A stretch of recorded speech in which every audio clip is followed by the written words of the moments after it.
for the students of zoology and wildlife biology.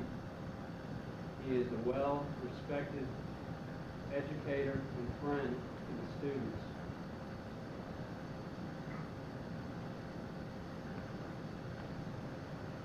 Please join me in welcoming the great Dr. Debbie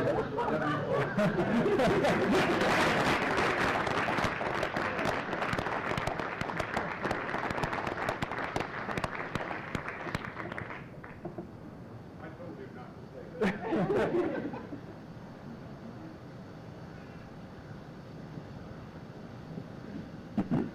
It'll be impossible for me to stay behind this microphone, so let's just see if I walk up here and wander around a little bit, if everybody can hear me. How about you people farthest in the back? Everything okay? Okay, so I'm going to wander around up here. I'm going to talk about Alabama by using slides, and so we'll start with the slides, but let me mention that anytime you want to interrupt or raise a point or have a bone of contention or a point of elucidation or something like that, feel free to interrupt. It won't bother me at all. So if we could have the lights and the slides, please.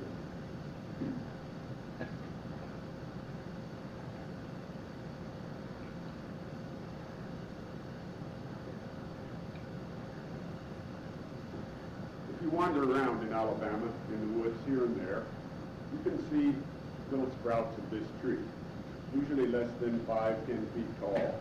This is a tree that most people no longer recognize because this is the American chestnut.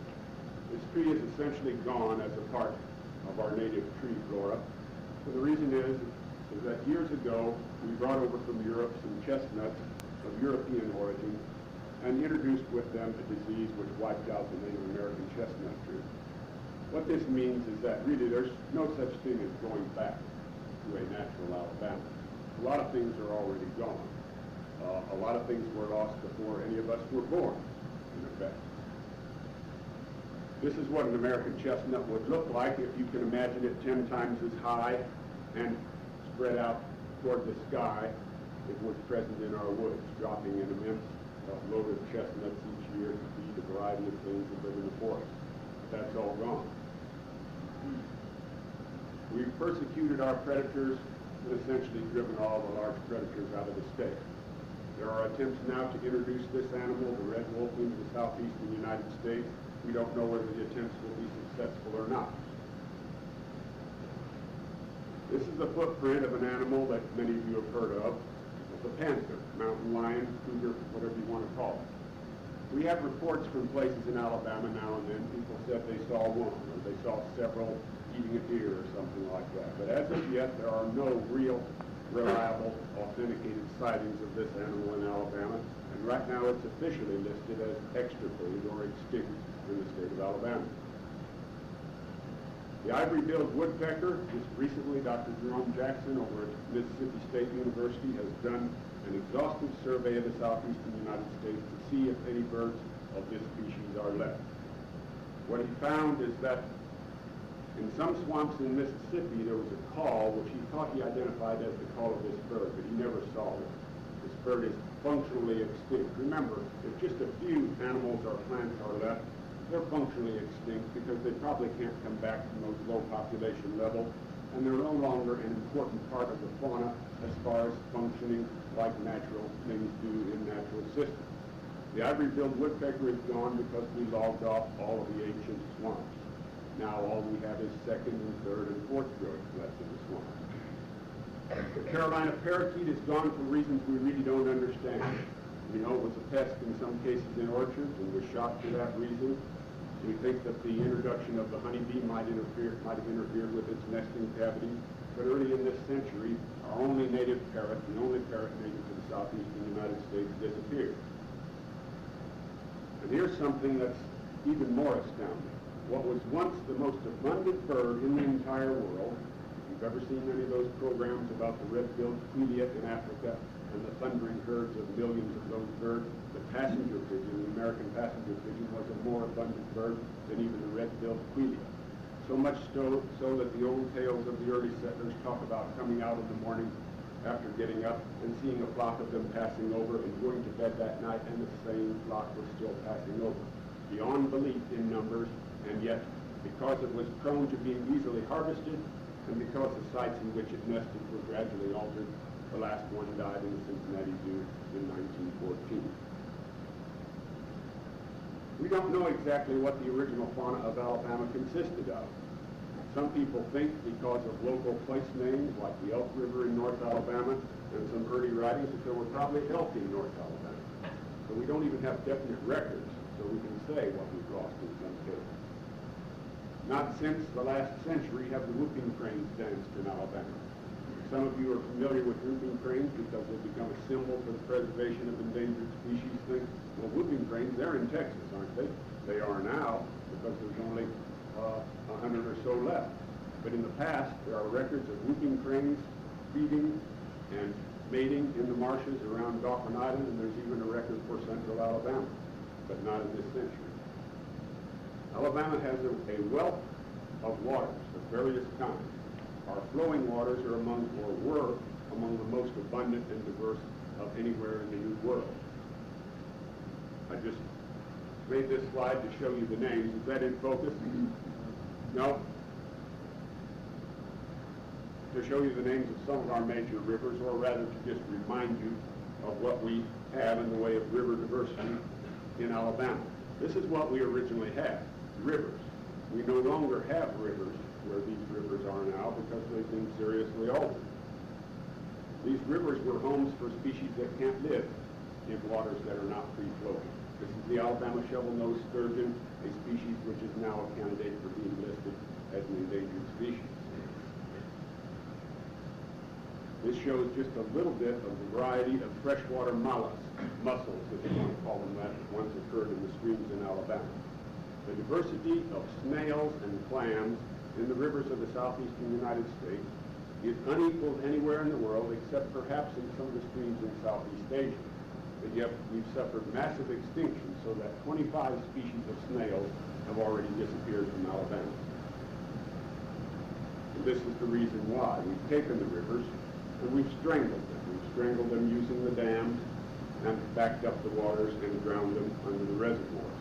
And that's happened not once, but it's happened again and again and again until we have very little in the way of free-flowing rivers left. And I'm not showing you by any means all of the dams that exist in Alabama. The orange there indicates the riverine systems that have been destroyed. The Coosa River, this river right here, destroyed almost totally by hydroelectric dams constructed by the Alabama Power Company, would have been, if it were present today, one of the finest, if not the finest recreational river in the eastern United States. But it can't be now. It's drowned under the reservoirs, and with it, the 25 species of snails that I mentioned earlier. We still have names left that portray our natural rivers. Most of you are familiar with the town of Muscle Shoals. What the mussel referred to, although it's erroneously spelled in the present name, were clams. And the shoals referred to the rapids in the shallow rocky areas of the river. The town still has the name, Muscle Shoals. There's no mussels, there's no shoals, but the town still has the name. We're thinking of damming more rivers. Most of you are aware of the tragic flooding that occurred down at Elba and surrounding areas. And one of the things that happens when flooding occurs is people say, we have to have some protection. Well, let's put a dam upstream. So many studies have shown us what dams do to natural systems, how they alter the flow of nutrients downstream, how they reduce the productivity of the bottomland fertile soil, how when those ramifications reach the sea, they change entirely the structure of the estuaries and coastal zone areas where commercial fisheries are very important. But nevertheless, we seem willing to put in more dams. There are many other ways of protecting the citizenry from flooding other than putting in dams, but that's what we're likely to do now upstream on the Pea River from Elba. And the Pea is one of the few relatively undisturbed rivers remaining. This is a river that right now is seriously threatened. This is our last free-flowing river in central Alabama, and it is the most diverse, and by diverse I mean it has more different kinds of plant and animal species associated with it than any other river of comparable size on the North American continent. This is the Cahaba River, which runs from the area of Birmingham down to merge with the Alabama westward of Selma. The Cahaba River is an exceptionally beautiful river, an exceptionally diverse river, but right now, a company has proposed to pump the waste from methane gas extraction into the Cahaba River. This will increase the salt load tremendously and will, it's likely, change the river forever beyond its present state, probably causing the extinction of a number of species. The Cahaba needs protection right now. The state of Alabama is going to hold hearings to see whether or not the Cahaba ought to be destroyed. It's odd that when we have one unique resource left, rather than saying absolutely not, we're going to say that we have to hold hearings to see what's going to happen. This is an unusual plant that occurs along the edges of the Cahaba. This is the Alabama croton or silver leaf, a plant unique to that area. Small streams, we have a wealth of also. All over the state, there are streams that can be classified into at least 17 different unique types, depending upon whether they're slow-flowing, sand-bottom, mud-bottom, rocky, black water, clear water, all sorts of different stream systems that we have. We're just passing by a few of them so you can see the diverse types that are present.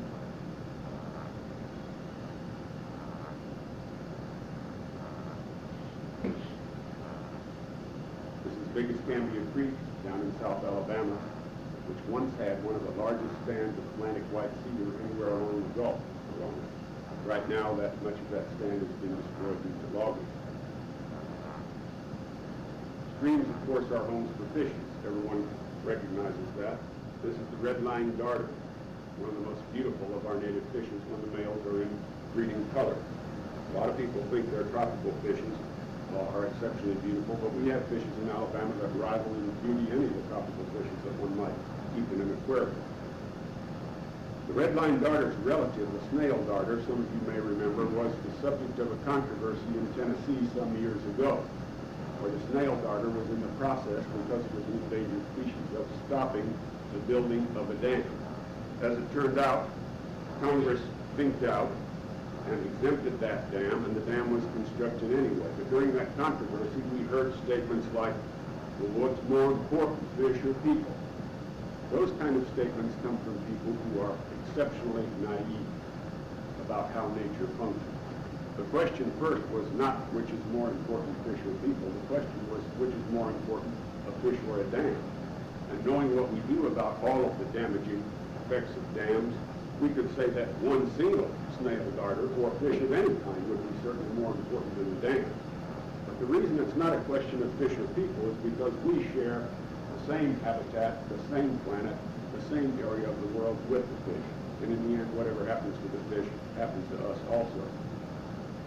This is what has happened to our streams in the past and is still happening to some extent. Government funds are being used to channelize them and rush the water off of certain farmland areas, although it reduces the soil fertility, destroys the fish and wildlife and timber resource, and causes increased flooding downstream. And of course, all kinds of things are being dumped into our streams. We might think that with laws about the disposal of toxic waste, that the problem is being alleviated, but there's nothing to do really right now about illegal disposal of toxic waste. The fact is that as long as toxic waste are produced, they will enter our natural system because there are a number of groups that are not going to comply with the law. And so we see things like that in Alabama, where people have just taken whatever is contained in those barrels and dumped them into a natural system. These are just a few sites. It's odd that Alabama always seems to have more than its share of something when we look at its size or its population or something like that. The reason for that is, for years now, the state of Alabama has been courting industry, believing that bringing industry in the state is the key to eventual wealth and happiness for all of us. It hasn't worked so far. We have courted industry to the extent that we are now known nationwide and to an extent internationally as being a place where irresponsible industry can be cited most easily. And so we have more than our share of irresponsible industry and less than our share of responsible industry. And you might say, well, you shouldn't call industry irresponsible. I think the Exxon oil spill and the facade with the cleanup shows us that industry is willing to be irresponsible and not lie to us about it. It's very strange when we see that if tonight after you leave here you go out and get into a barroom brawl and hit someone and kill them, you're called irresponsible and spend the rest of your life in jail. But in other cases, like at Bhopal in India, when a group of men got together, decided in a premeditated fashion to be irresponsible by not constructing the proper safeguards on a plant and killed and maimed large numbers of people, they spend the rest of their life in opulence. And they're not called criminals, they're called corporate executives. Something seems to be wrong. But this is what happens in the end. The life support systems are further degraded. We have a wealth of forests in Alabama. North Alabama was heavily forested, probably continuously forested originally. Very few trees like this one remain anywhere in the state. We have tiny little pieces, acres, less than 10 acres maybe of what could really be called virgin, and much of it is in bad shape. In North Alabama, well, many of our forests are gone because we've decided that even though the coal age is going to be short and insignificant in the history of mankind, that we're going to ruin the land and get out the coal and use it to do what? To burn so we can create global warming, another problem. This is what many parts of North Alabama look like. We talk about strip mine reclamation. Actually, strip mine reclamation is not possible. You can't put the land back together like it was to begin with. There's an interesting dwelling. Some of you may be aware of why things like that happen because of what we call mineral rights that are a little bit different than the surface rights. I would imagine what they were told by the coal company is that it will improve your view and you'll have a lake in your front yard. Great. Actually, the owner of that mine had bought that house and kept it up there and mined around it towards the Office of Surface Mine Reclamation that he could mine around it without destroying it. There was a protest on the part of Barry, it's up off of 7 years. Yeah, it was a protest. Okay, it's good to know. So we don't have to worry about those folks. All right, do it to himself. One of the results of strip mining has been the acidification and mineralization of the waters in the north part of Alabama.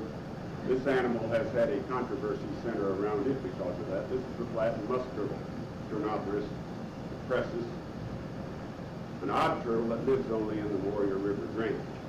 Here again we have a case where it's easy to say, well, how can we let a turtle get in the way of progress? Well, this turtle would have disappeared if what could have gone on in those areas had gone on. If we let a species disappear, we've set a precedent. What we say is that it's okay to begin taking bricks out of the building because all the bricks are intertwined. And if we say it's okay, then we've acquiesced. And then the next brick can be taken, and the next brick, and the next brick, and the next brick, and eventually we'll hit the brick that causes the building to fall down. No one contends that the demise of the flattened musk turtle itself is going to destroy the earth. But the problem is that failing to protect the species on the earth is going to destroy the earth. Natural pine forests are something that many of us have never seen because there are very few present in Alabama. Pine forests are of a variety of types. In our sandhill areas, we have a unique type of pine forest with scrubby oaks and unique species such as the red basil, one of the favorite foods in the summer for the hummingbirds. Unique species of ants. This is one of the harvester ants that lives in the sandy land. We look at ants and we say they're ants. There are probably over 200 species of ants in Alabama. Alabama's ant fauna is poorly known. ants do beneficial things. In sandy soils, where the rain causes the nutrients to sink down to lower levels, anything that burrows brings nutrient-rich soil back up to the surface. This provides an area for other things to live and use the nutrients. So of course, everything's intertwined. A few feet away, we see these little funnel-shaped depressions. Those are the ant lions, the doodle bugs, that are in turn feeding on the ants. This is the red cockaded woodpecker, protected by the Endangered Species Act, nests only in aged pine trees.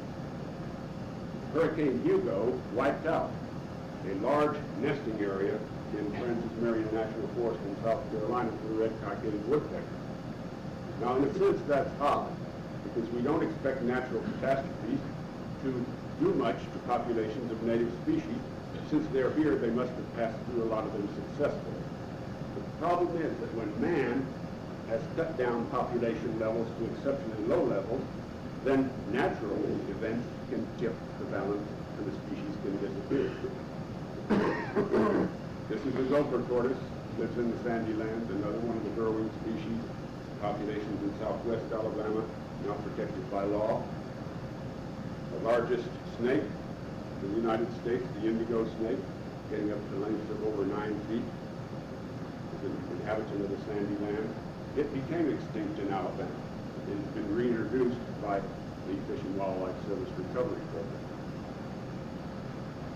Then, of course, the eastern diamondback rattlesnake. Now, the idea of killing poisonous snakes has been widespread and almost universal throughout the history of this country, even though, as far as the harm they cause, if we compare them to the honeybee, for instance, the honeybee, due to allergic reactions to honeybee stings, kills more people every year than poisonous snakes do in the United States. Nobody has worried about trying to extirpate the honeybees out of it. The diamondback rattlesnake has its place, like everything else.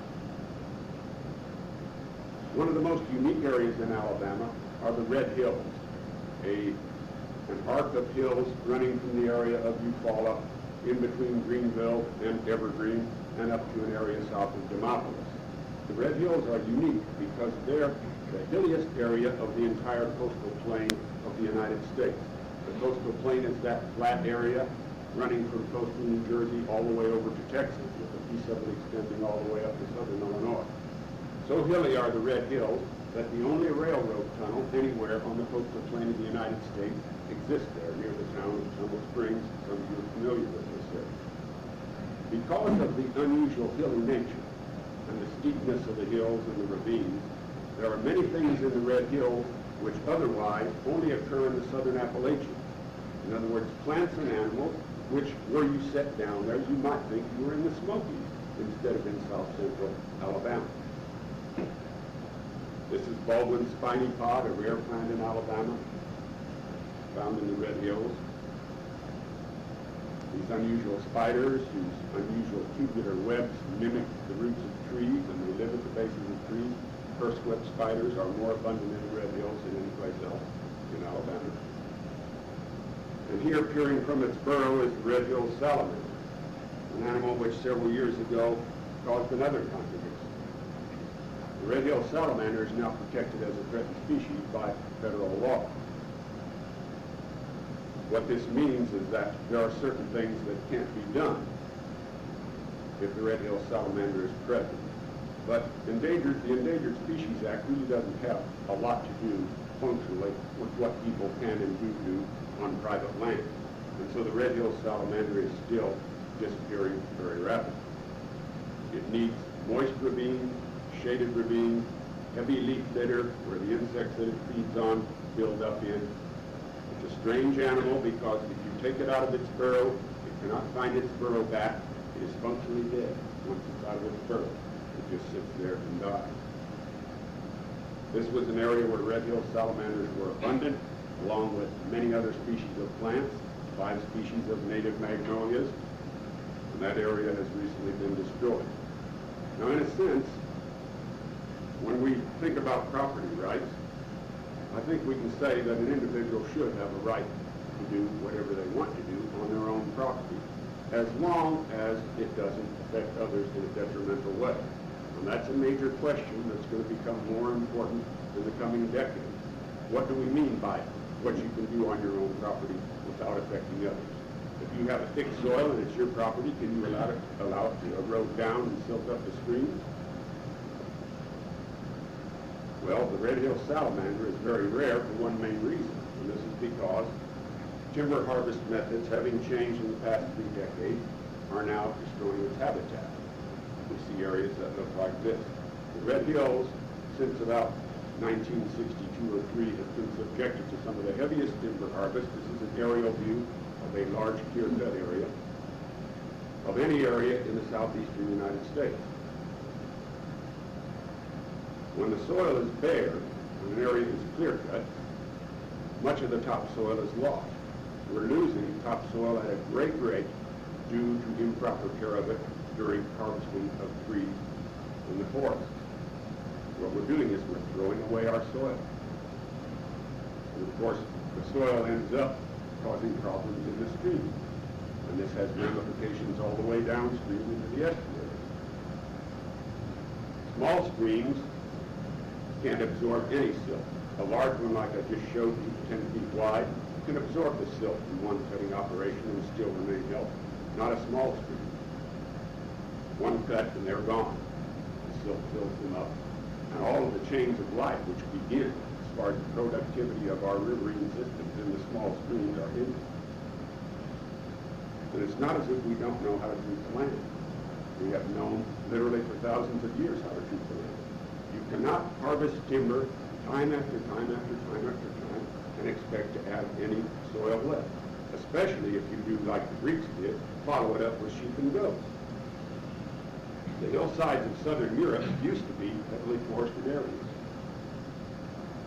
Further problems are coming up. We're told by a General Accounting Office report issued today that forest practices in the South will have to be accelerated because more timber is expected to come from the South in the future. This means that there will be greater pressure for harvesting methods of one kind or the other. Right now, as we sit here, an experiment is in progress with the Forest Service is evaluating herbicides for control of undergrowth in forest land. Even though we have known for 15 years that the major nutrient savers in forest lands are the small undergrowth shrubs, trees, and herbs which save it there where the trees are cut down. Now we're trying to reduce the ground level flora to nothing. There will be nothing to hold the nutrients. That what I just showed you, I just hope you read that. We're thinking about planting eucalyptus in Alabama. A relative of the paper tree that Florida has now said they have to spend at least $10 million on to get rid of, and we're thinking about planting a relative of that in Alabama. And what do we do with the paper? How much of the paper do we need? 90% of our use of paper is frivolous. Watch yourself in your everyday life. And it's not that industry alone is at fault. Every one of us are guilty. We're used to exceptional opulence. We're a throwaway society, and we're throwing away the world. And we're certainly, by using paper, throwing away the topsoil of much of Alabama.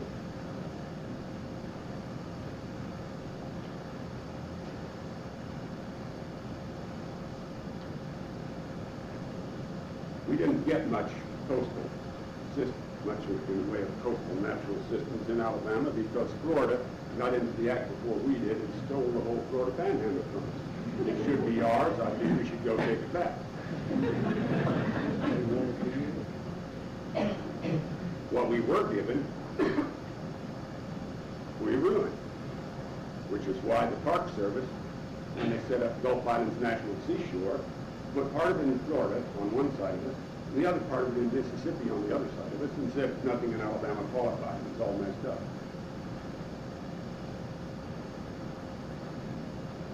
And it's, again, part of the problem we have attitude-wise in this state. We think that development is the key to our problem. We've even done it in the form of our state parks. This is a state park of Alabama. It's sited on the foredune. No one who works with coastal systems would allow the siting of anything on the foreground, right out next to the water. That's considered to be bad building practices and ecologically unsound. The state of Alabama did. And at the same time, they're competing with private industry by creating a resort. There are a few acres left of sand pine scrub in Alabama. A unique area having a much different type of plant and animal life than other kinds of pine forests. This is the floor of the forest with the unique scrub life.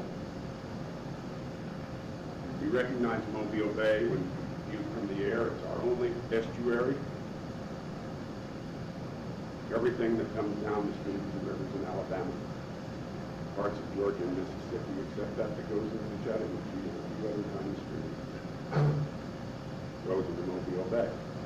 This is an infrared photograph of the swampy area above Mobile Bay, and almost entirely within this picture, not quite, it inhabits some areas out of it, lives the Alabama state reptile. You may not know that Alabama has a state reptile.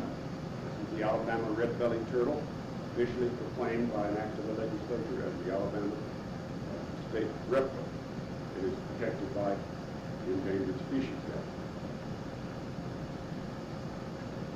Bears used to be abundant in many parts of Alabama, especially in the Tinsall River swamp. There are still some left in some of the adjacent counties.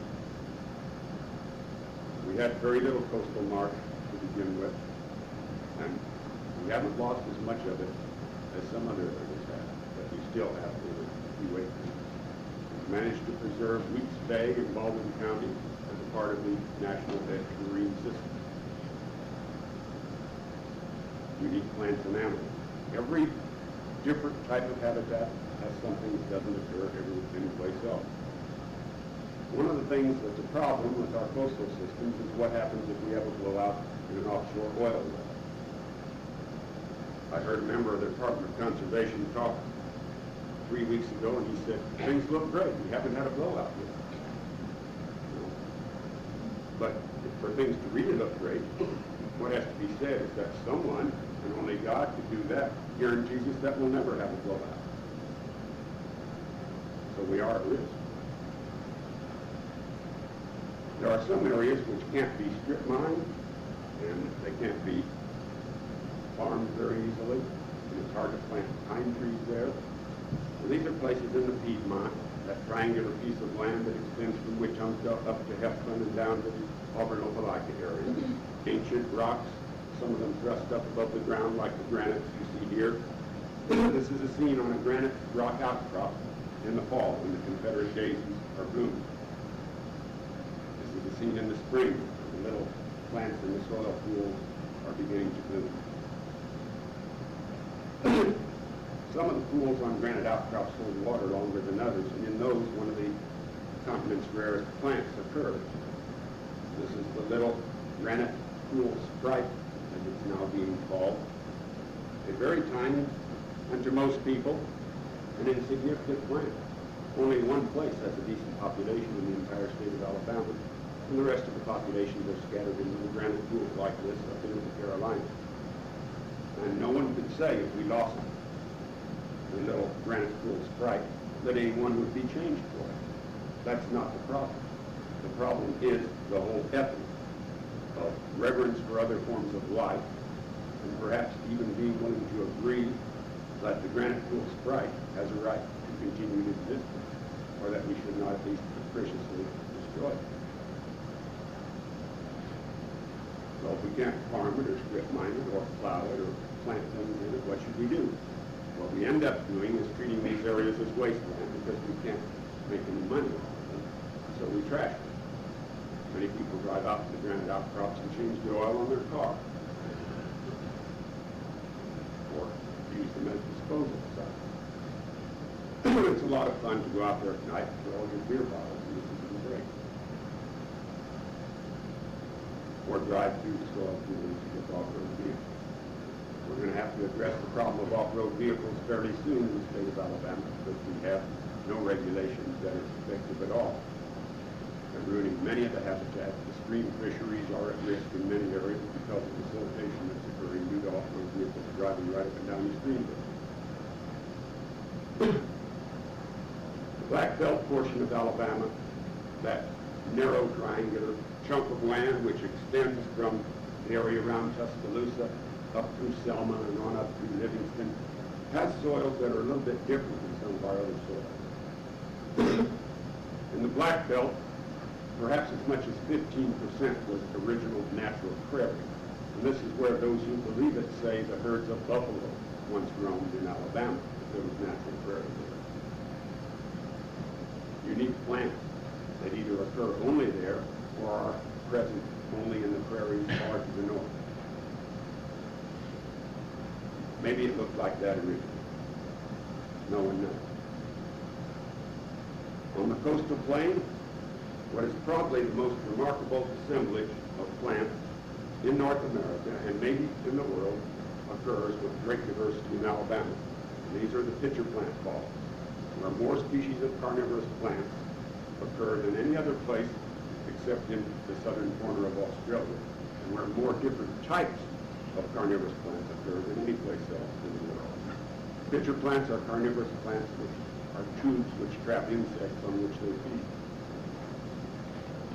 The great floral diversity, you may have been to the alpine meadows in the Rockies or to Olympic National Park or seen the desert in bloom, but there are more species of flowers in bloom in the pitcher plant bogs than any of those species which are thought of as remarkable. Another type of carnivorous plant, the butterwort, traps the insects on flypaper-like leaves. And the tiny little sundews wrap them with little sticky tentacles. What is probably the largest population of the panhandle really is this pitcher plant bog in Baldwin County, Alabama. It's now a candidate for the endangered species list. One of the problems we've had with many of our natural systems is we have not realized, although we're beginning to now, how important natural fires have been. Smokey the Bear has told us that fire is a no-no.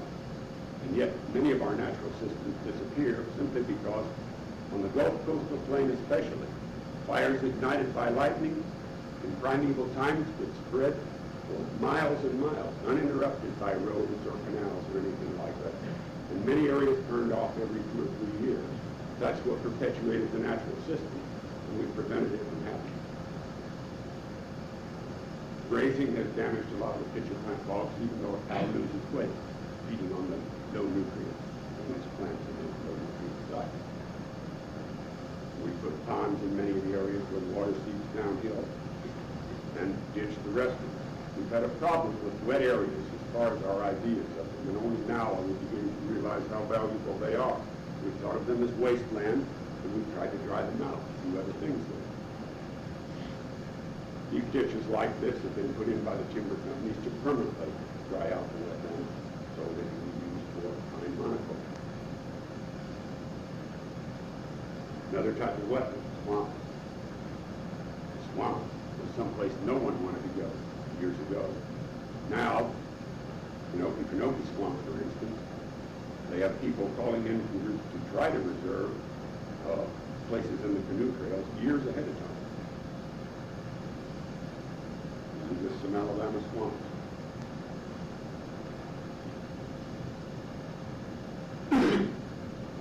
Unique plants like the American featherfoil, only known from 2 sites in Alabama, has inflated stems which allow it to float on the surface of the water.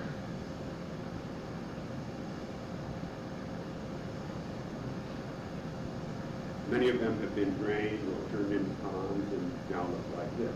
Probably 70% of the natural swampy wetland in Alabama has disappeared. Springs, again, unique areas, harboring species like this, another one of the garbage. We have set aside specifically for the preservation of rare, endangered, or declining species in Alabama about 500 acres. And one of them is watercress darter National Wildlife Refuge, a few acres up near Birmingham. This is a spring this was a spring in Houston County, Alabama, which is now dry because of pumping of the groundwater for use in irrigation. Now, I'm a radical, you can tell that. I don't think there's any doubt from what I've said so far that I am. But we all have to realize, nevertheless, that man cannot inhabit the earth without changing. Man has to change the earth to live. Every species that lives on the earth has to change the earth to live. Man's changes are all around us. The debate is not about whether man has to change the earth or not. The debate is about how much man has to change the earth, which way the earth should be changed, and for what purpose. That's what the debate is about, not whether man has to change the earth. We all, I think, realize that man does. What have we saved in Alabama? What are the places that are now set aside? Well, how about just public lands in general that the state owns? You see where we are on the list. For some reason, on every list that comes out, Alabama ends up in bottom place. We're lucky we have athletic teams in Alabama. Otherwise, we would be in 50th in every state.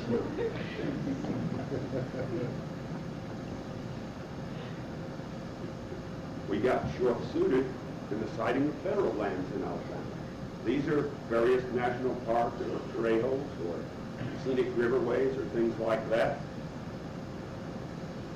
And here it's Gulf Islands National Seashore, the Mississippi portion. There's the Florida portion over there. We didn't get our portion. Florida's got the Everglades, Cape Canaveral. Georgia's got a little bit. They got short-suited too in a way because all they've got is a little piece of Cumberland Island over here that's actually set aside for natural purposes. But remember, they had over 3 times as much state land for this purpose than we did. So we're in worse shape than they are. Illinois already has 76 nature preserves and over 200 areas set aside as county nature preserves, private nature preserves, and things like that, specifically to preserve remnants of their natural habitats. And with 76 left, the recent publication of the Illinois Natural Heritage Program said we estimate that that's 37% of our job done, and the rest of it yet to go. And in Alabama, the map would be done. In Florida, the state parks are used to preserve nature. In Alabama, we put in golf courses. This is a third world country. This is Costa Rica. People that live there we think of as primitive, unlearned people. And yet that's what Costa Rica has preserved. Now, if they're a third world country, what does that make them? We've asked to be treated like a third world country when we invite irresponsible industry into the state. You saw this list that came out last week.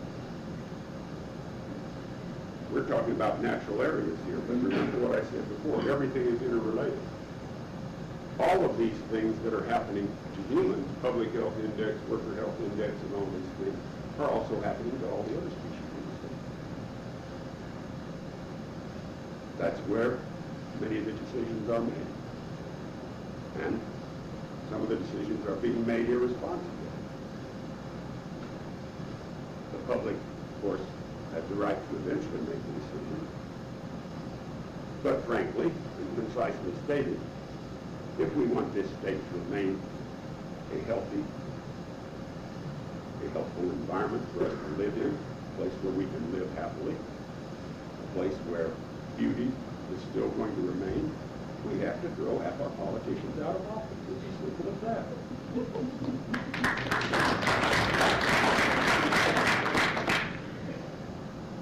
This is Little River Canyon, a place which I think most of us are familiar with because it's one of the famous rivers in the southeastern United States for its beauty, for the diverse flora and fauna, for the fact that it runs down the top of a mountain instead of going directly off the mountain, up on Lookout Mountain. On the walls of that canyon, a few green salamanders still live, although the acid rain seems to have, we don't know for sure, but most things have been done, seems to have affected them, and they have dropped off in numbers. Little River is beautiful in all of its parts.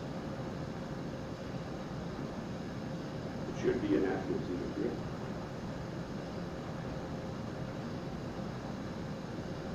What's the state flower of Alabama? The camellia, that's right. A plant native to Asia. This is the most unique flower in Alabama. This is the plant in the United States that has the largest flower and the largest simple leaf of any plant in the United States. This is the big leaf magnolia, and almost its entire range occurs in the state of Alabama. It should be the state plant or the state tree or the state flower, but we're stuck. We can't do that. Mississippi already selected the magnolia, and we wouldn't be original if we did that. Maybe that doesn't matter. In 7 different states have the cardinal, that's their state bird, so what is your originality? What we have to decide is what we want our state to be like. And that has to be a collective decision that's made by everyone. We have to decide whether we want to be able to do things like this in our state, or whether we want to create conditions where we're afraid to do things like that, or where places to do things like that are no longer present. This is a tiny little insignificant plant. This is the Trillium. It was discovered and described by a faculty member here at Auburn, Dr. John Breeden. Exists in just a few places. Probably never going to put any money in anybody's pocket. One of the things we're often told, and I'm told that more than anyone, and now that you've heard me talk, you can understand that, is let's get rid of all this emotionalism. You environmentalists, that's all you ever give us, is all this emotionalism. And of course, that is true in some extent. I think it's important that love of nature be something that we can express and continue to do. I think that revulsion with dirt and hate for uncleanliness in nature is something, is an emotion that we can afford to indulge.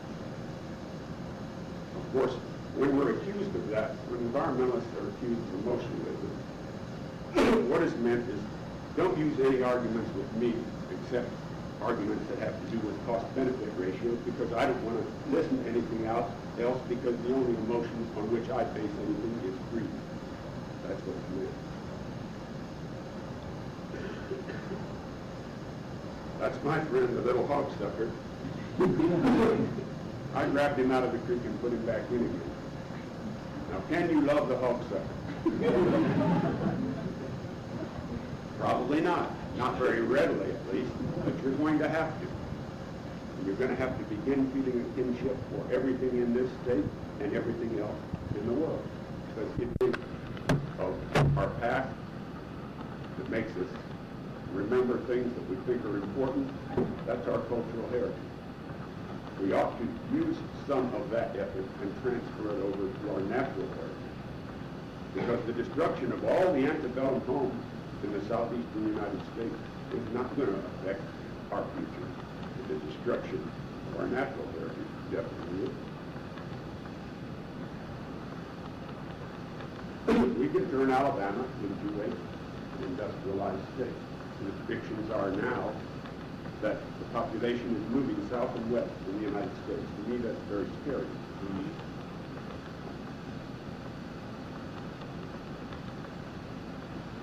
But there's a point at which certain types of industry and certain other types of endeavors really don't mix. We can have responsible industry, clean industry in Alabama. We can prosper, but we can't do like we've been doing in the past. We just say, come on, this is Alabama. We want everybody down here, do whatever you want to. That's essentially what we said.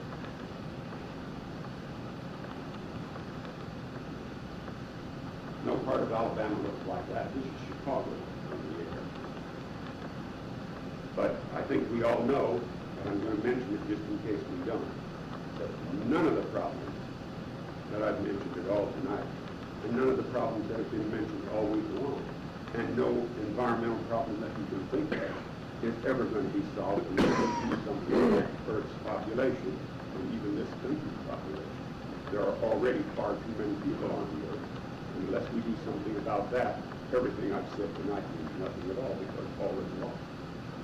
With the burgeoning human population going into the tens of billions quickly in the next century, the world will be destroyed very rapidly.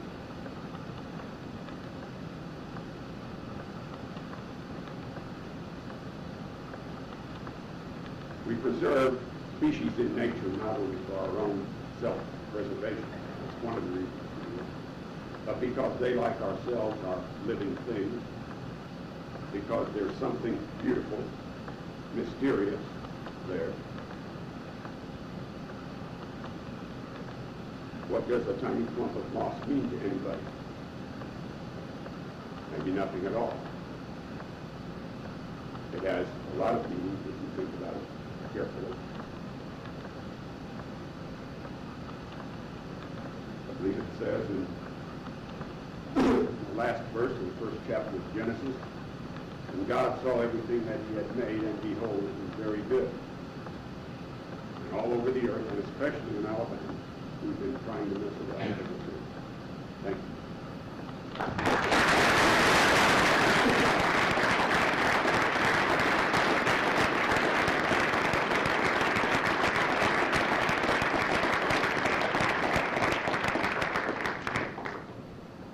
Dr. Folkerts now is time to answer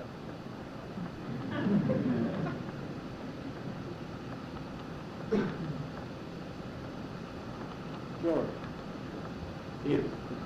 the Haba business has been in the news up in Birmingham the last 2 weeks. The council at one point refused to even pass a resolution saying something should be done, and yet in the last couple of days there seems to be a reversal. Do you know any more about the details of what's going on there? No, I haven't heard about the reversal. I know about the Birmingham City Council not passing a resolution favoring the Cahaba, but I don't know about the reversal that's going on. Next week, there'll be a hearing at Montgomery on the non-degradation facet of the Cahaba preservation, and then the Mackenzie methane hearing on the dumping of the salts from the methane extraction unit will be following that, but I haven't heard anything about that. Something's happened. I think it was in the Post-Herald this morning, and Arrington was at the forefront of it. So maybe things can happen sometime. That's a good sign. I've impressed you all so much. Sometimes it is distressing, but we can't let that stop us from acting. Yes, sir. You mentioned that old growth parks in Alabama now are some patchwork. It's worse than a patchwork.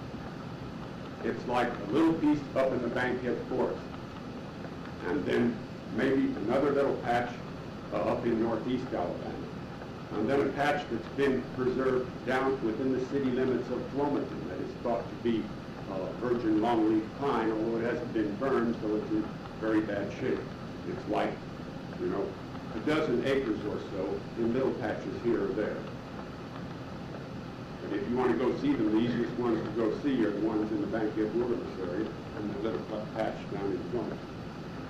Other than that, no virgin forest, which is to some people different than old growth.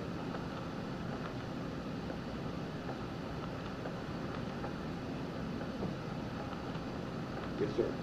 What suggestions do you have to support habitat control and make things better? Well, several. The first thing is to be knowledgeable. That's been one of the problems we've had in Alabama, is that most of us just didn't bother to become informed about what the result of this action or that action were going to be. So we've got to educate ourselves. If someone says we're going to cite this industry here or there, or we're going to do this in the forest or do that to the rivers, we've got to have some understanding of what that means, rather than reacting as we have in the past. Fine, that's going to bring money into Alabama. So we've got to educate ourselves to begin with. And second, we've got to educate our politicians. And I think we're in the process of doing that. I was very happy to see that although Alabama did not come out first by any means on the League of Conservation Voters evaluation of various states, that neither did we come out last. I think we can be somewhat proud of that. We are getting some public representatives who do have some knowledge about what the effects of these things are eventually going to mean for all of us. Other than that, All of us have seen the books and lists that include thousands of things, but for instance, since forest practices in Alabama are a major concern, a major cause of soil loss, a major cause of the ruining of aquatic systems, a major cause of species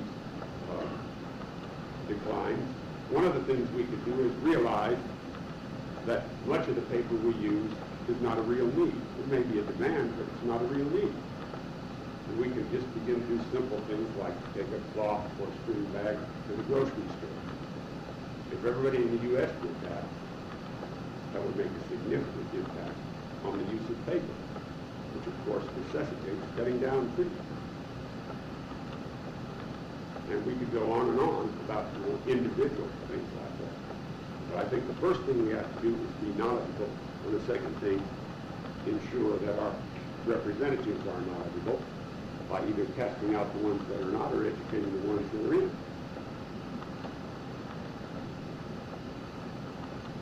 Yes?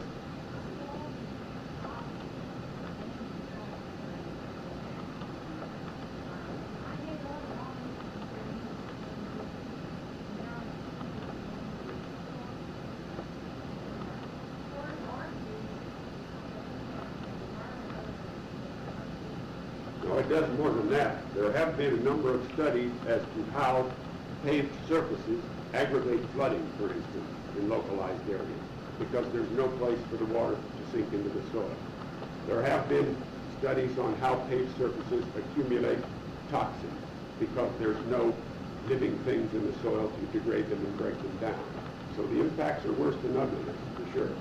But as far as I know, nobody's studied them in this area. But there are studies on this. Gary?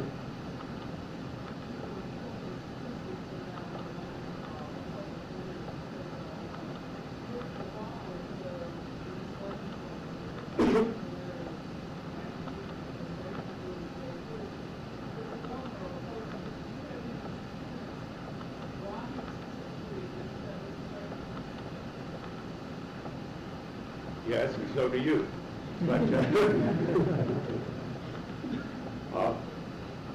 what Ms. Carr is talking about is a recent bill that went through that would have enabled us to use money from the oil and gas leases to purchase public land for a variety of purposes in Alabama, like maybe another state park, maybe a hunting area, maybe a preserve for some species or something like that, and it didn't pass. The reason it didn't pass, the main reason it didn't pass, is because it didn't receive support where everyone perceived it should have received support, and that is from the State Conservation Department itself. And the reason it didn't is because there was a conflict between some of the environmental groups and the State Conservation Department as to how this land is eventually going to be used and who is the group that's going to eventually control what tracts are bought. One of the problems that frequently crops up within the environmental and conservation movement is that there's still a spectrum of viewpoints even within the conservation and environmental movement. And in this case, the Conservation Department, with a hunting and fishing emphasis, was afraid that the people who are interested in preserving things were going to push to use all the land to preserve things, and they weren't going to get any hunting and fishing land. That wouldn't have happened, but they were afraid that it might, and so they blocked it. You want to comment further, Carolyn?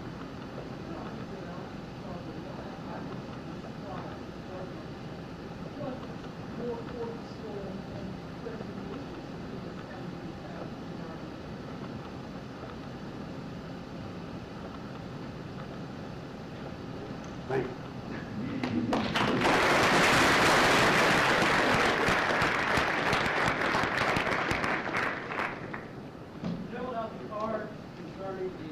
Clean Air Act. Please give the gentleman the door. Once again, thank you for coming and take care of the earth.